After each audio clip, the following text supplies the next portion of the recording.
Hi friends, summer சீசனுக்கு மட்டும் கிடைக்கிற ஒரு பழம் நல்லா பெரிய வெள்ளரிக்காய் தான். எனக்கெலாம் வந்து சைல்ட்ஹுட் ஃபேவரெட்டு.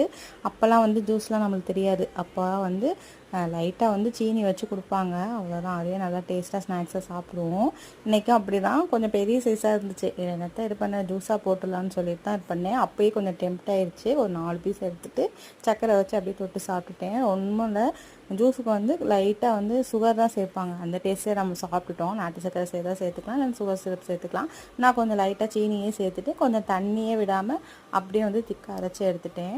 2 நாளாக ஃப்ரெஷ்ஷாக கிடச்சிச்சா. ஃபஸ்ட் நாள் வந்து இப்படி எடுத்துட்டோம். 2ஆம் நாள் வந்து கொஞ்சம் டிஃப்ரெண்ட்டாக ட்ரை பண்ணுவோன்னு சொல்லிட்டு கொஞ்சமாக பால் நல்லா காய்ச்சி ஆற வச்ச பால் ஃப்ரிட்ஜில் இருந்துச்சு. அந்த சில் மில்க் கொஞ்சம் சேர்த்துட்டு, ரொம்பலாம் சேர்க்கல, லைட்டாக சேர்த்துட்டு நல்லா கிரைண்ட் பண்ணி எடுத்துட்டேன். சும்மா டாப்பிங்ஸ் ஏதாவது சேர்ப்போன்னு சொல்லிட்டு தான் கொஞ்சம் சியா சீட்ஸ் இருந்துச்சு, அப்படியே வந்து அதை போட்டுட்டு தேன் சேர்க்கலாம். நான் வந்து சுகர் சிரப் கொஞ்சம் லைட்டாக ஒரு முடி சேர்த்துருக்கேன், அவ்வளோதான். சீட்ஸை சேர்த்துட்டு சூப்பராக குடிச்சு முடிச்சிட்டேன்.